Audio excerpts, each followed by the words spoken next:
qui vous a dit de revenir? T'as dit à la fin que c'est les Rockefeller et les Rothschild, et non, ça dérange pas. Je t'ai pas dit ça. Je t'ai pas dit ça.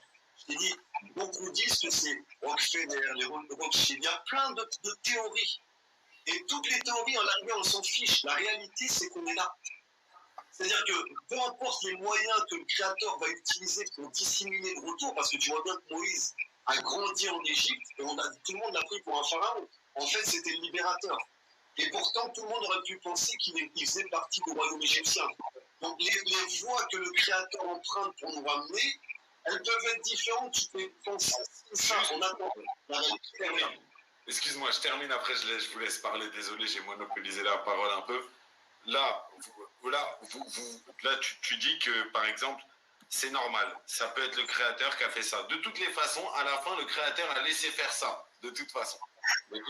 Maintenant, là, comment t'expliques qu'aujourd'hui, un riche qui a fait son argent dans peut-être du satanerie, des choses de malade, ils se retrouvent, ou des satanistes, ils se retrouvent avec des territoires là-bas, en terre de Dieu, écoute, ils se retrouvent avec des gros territoires, et que des pauvres juifs, on va même pas parler des Palestiniens, on va parler du pauvre juif qui est là, qui n'a pas un euro, qui est posé et qui n'a pas de terrain.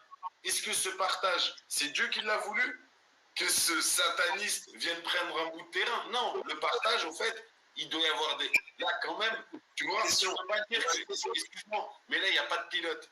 Tu vois, là, c'est un navire sans pilote aussi. On a dit au début, Knaan, comment il est venu sur cette terre-là? Comprends l'histoire, mais ils ne vont pas rester longtemps. C'est comme aujourd'hui, le Hamas qui utilise des enfants pour se sacrifier. Ils ne vont pas rester longtemps. C'est juste, et c'est comme à l'image de Pharaon, c'est la même chose. Il enorgueillit le cœur de ces gens-là qui essaient de manipuler, comme le Rabbi David, d'infiltrer la terre d'Israël, d'infiltrer le peuple d'Israël. C'est pour mieux qu'ils descendent. Pour mieux que tous ces ordonneux vont tomber à un moment ou à un autre. Même si autour, ils essaient de graviter autour de la puissance du Créateur.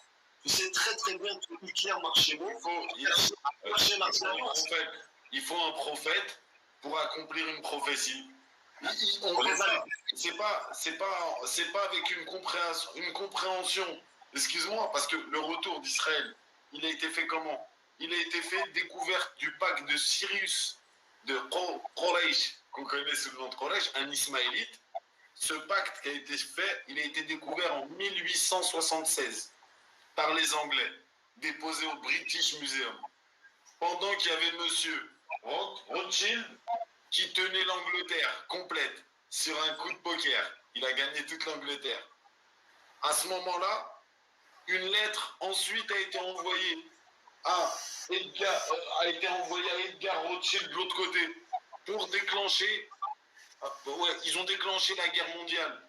Cette guerre mondiale, qu'en 1917, la chute de l'Empire ottoman à Jérusalem. Tu vois, cet endroit, il appartenait à l'Empire ottoman. L'argent, elle était ottomane. En 1917, les Anglais, Gog et Magog, ils sont venus. Ils ont déferlé là-bas.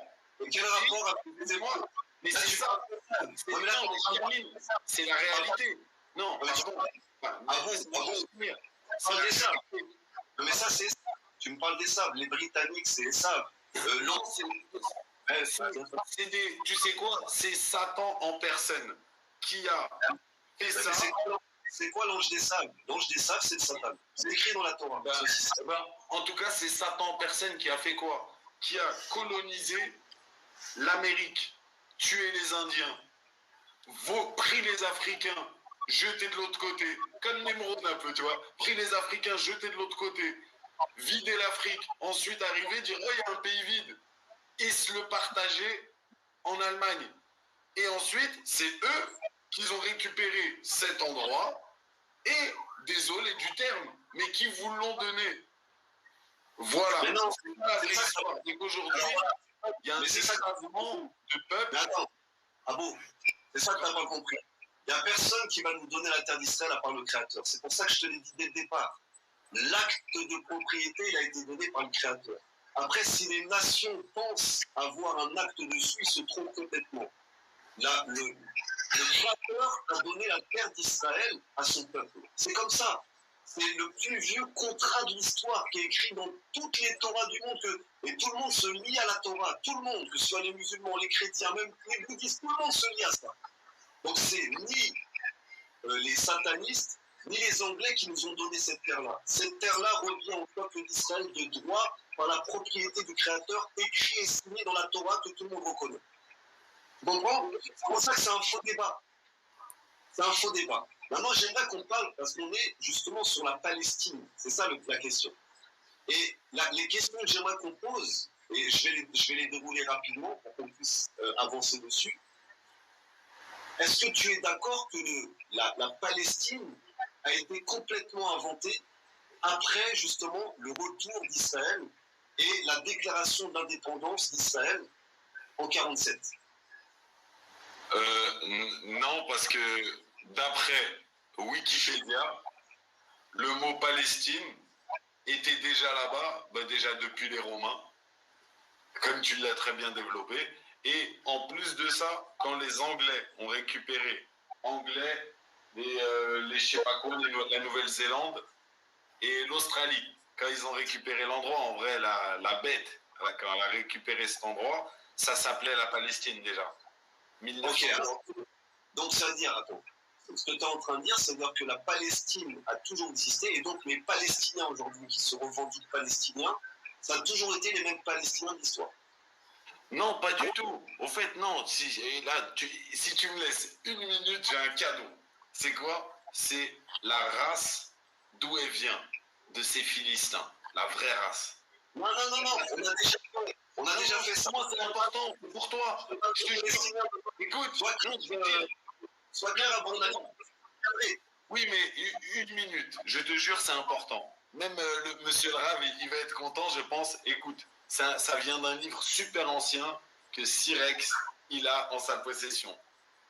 Et avec preuve, écoutez bien, Cham, à la descente de l'arche de Noé, Cham, il y a eu le partage. Noé a mis des rois un peu partout. Il a mis en Italie Gomérus Gallus. Et il en a mis un peu partout. Il a mis Couche, il a mis à peu près, voilà, il a mis un peu tout le monde. Et Cham, il est parti en Italie parce qu'il y a eu la mort de Gomérus Gallus. Il a fait quoi? Il a pris ses descendants, les indigènes, et il les a mis là-bas. Ces indigènes, ils se sont croisés avec les femmes italiennes. Ça a donné une race, comme il a dit le Rav, de bâtards. Noé, paix sur lui, énervé, qui s'appelle Janus. Vous tapez sur Wikipédia Janus. Il est parti là-bas. Il a fait quoi? Il a expulsé cette race. Il l'a expulsé où? Dans le sud de l'Italie et dans les îles qu'il y a dans le sud de l'Italie. Et dans le sud de l'Italie, il y a quoi en face? Il y a Jérusalem. Et c'est là où ces peuples sont venus du nord. Et ils sont venus vous attaquer.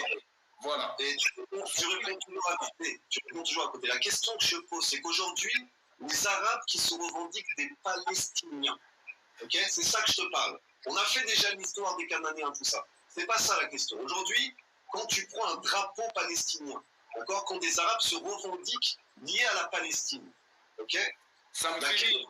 Ouais, je suis d'accord. Là, je vais te répondre. Là, j'ai compris ta question. Tu sais quoi? Ça me fait rire, mais je me dis que c'est le plan du diable. Tu vois, c'est le plan du diable, il est marrant. C'est quoi? C'est qu'aujourd'hui, ce mot philistin, en réalité, tu sais, c'est qui est philistin? Macron, il est philistin. Sarkozy, il est philistin. Ils sont tous philistins. C'est tous des Nicolaïtes, adorateurs de la divinité Niké. Écoute bien, philistin, on vient de Phénikiyin, en arabe, excuse-moi. Phénikiyin, c'est les adorateurs de la divinité Niké. Cette divinité Niké qui nous a tous, voilà, le Nike, les trucs. Et donc, ça veut dire, selon tes dires, tu confirmes que les Palestiniens n'existent pas. C'est un mythe. Tu es en train de confirmer que oui, les Arabes se revendiquent. Attends, laisse-moi finir. Quand les Arabes se revendiquent palestiniens, en fait, ils se revendiquent de quelque chose, c'est ce qu'on est en train de me dire par toi-même, complètement inventé, complètement faux. Oui, là, je confirme que ce mot a été inventé comme tous les mots. Par exemple, tous les pays du monde, depuis que la République démocratique a été instaurée comme je vous ai dit, par ces chiens qui sont venus. Excuse-moi, laisse-moi finir, Eliaou. Quand ils sont venus, ils ont posé ces drapeaux, ces choses. C'est que des sataneries. On le sait. Il n'y a pas une démocratie qui n'est pas une démocratie dans la planète. Voilà. Même Israël aujourd'hui est une démocratie avec un Sénat. Voilà. Donc, tu ne peux pas en vouloir aux Palestiniens à côté d'avoir fait une démocratie. Et vous, vous avez une démocratie. Israël est dans la Torah.